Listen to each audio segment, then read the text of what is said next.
memuji nama Tuhan.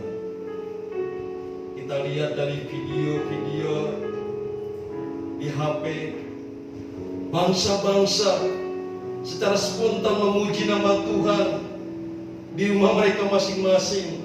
Terdengar suara pujian menggema di mana-mana. Padahal sebelum COVID-19 ini tidak pernah terjadi seperti itu. Mereka merasa takut, tidak tenang, dan dia ingat kepada Tuhan.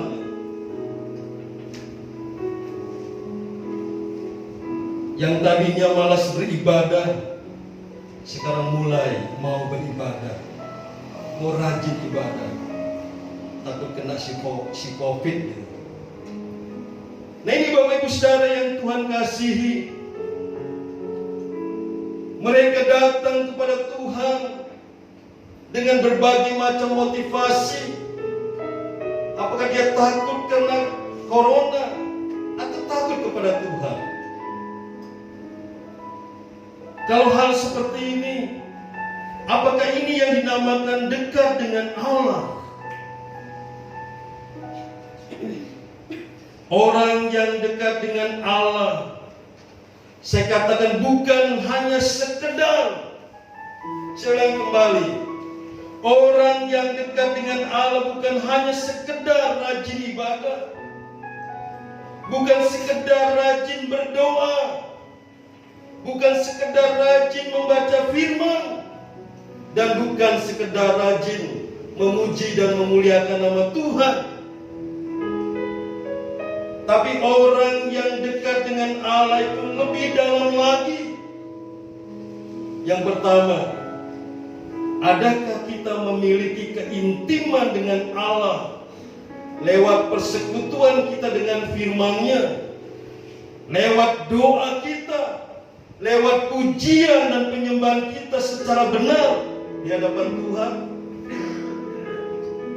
dan pelayanan kita kepada Tuhan dan sesama secara benar?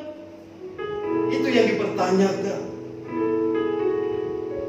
Dan yang kedua, apakah kita mengenali Tuhan itu dengan sungguh-sungguh dan benar?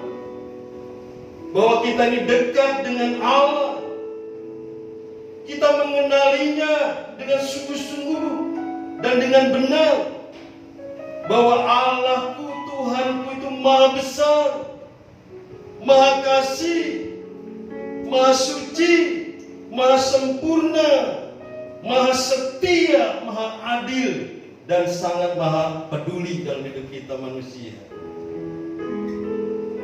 Kalau kita sungguh-sungguh mengenali akan kemahaannya itu, disinilah letaknya kita akan mendapatkan rasa aman, rasa tenang, damai sejahtera, walaupun di tengah-tengah badai pandemi COVID-19 ini.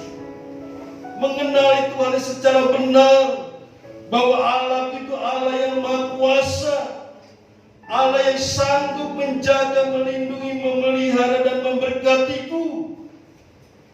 Kita harus mengenali Allah kita dengan sungguh-sungguh dan benar. Ini yang akan menjadi kekuatan bagi kita di tengah badai COVID-19 ini. Dan yang ketiga, adakah hidup kita ini bukannya aku lagi, tapi Kristus yang ada di dalam hati? Orang yang dekat dengan Allahnya, maka dia merasakan ada Allahku, Tuhanku, firman itu dalam hidupku.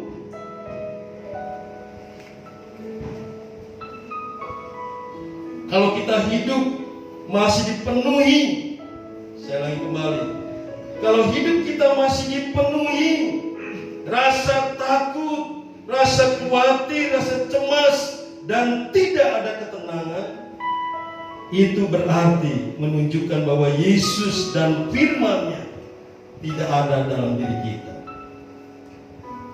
Tadi saya katakan yang dipenuhi selalu takut, selalu khawatir, selalu cemas gitu. Tidak ada ketenangan. Itu dipertanyakan, apa firman-Nya, Tuhan-Nya ada dalam diri kita? Kalau orang yang dekat dengan Allah dikatakan hidupku bukannya aku lagi, tapi Kristus yang ada di dalam aku.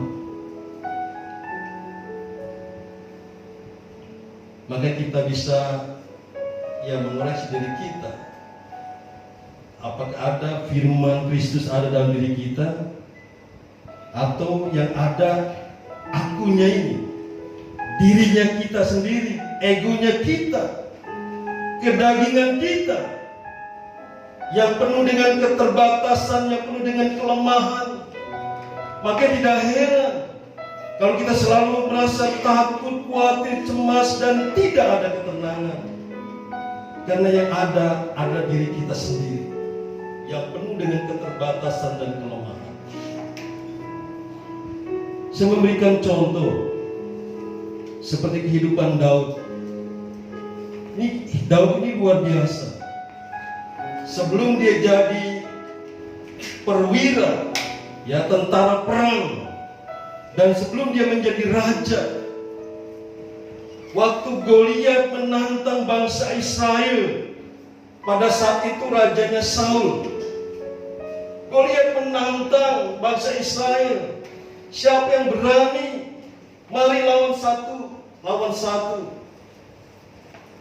Semua para laskar dan prajurit Saul, termasuk Saulnya sendiri sebagai raja, dia ketakutan. Semua ketakutan. Kalau orang takut itu pasti otomatis merasa tidak tenang, merasa gelisah. Wah, bagaimana ini? Biasanya orang tidak tenang itu seperti itu.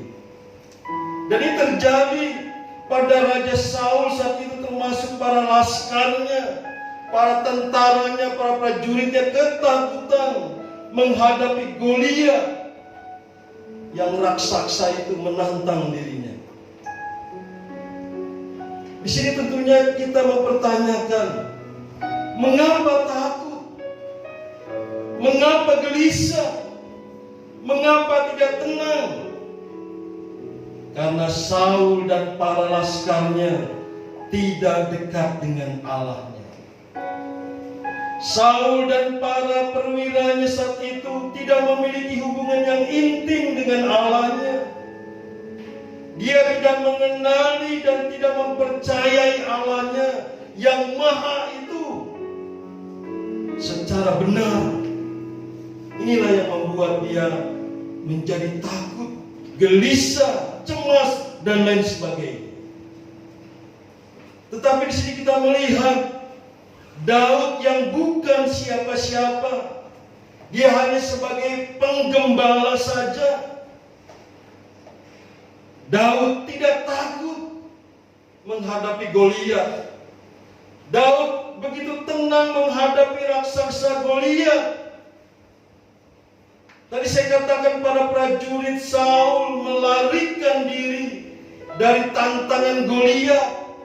Mereka ketakutan melihat Goliat yang besar itu. Tetapi di sini kita melihat justru Daud menawarkan diri untuk melawan Goliat. Yang lain berlari ketakutan melihat Goliat, tapi justru Daud menawarkan diri maju untuk melawan Goliat. Jadi ada satu perbedaan di sini. Sebab Daud merasakan dan percaya bahwa Allah bersama dengannya. Dia dekat dengan Allahnya. Immanuel benar-benar ada dalam kehidupan Daud. Allah beserta dengan Daud saat itu.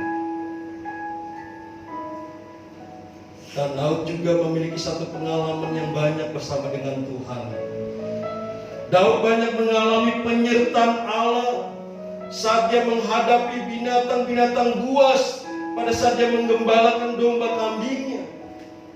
Di situ Allah menyatakan penyertaannya, pertolongannya kepada Daud.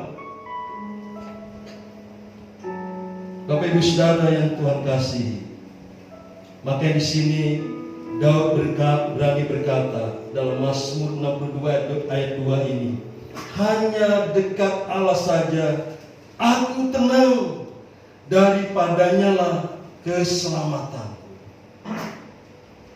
Bapak Ibu Saudara yang Tuhan kasihi, ini menjadi satu peringatan bagi kita sebagai umat percaya.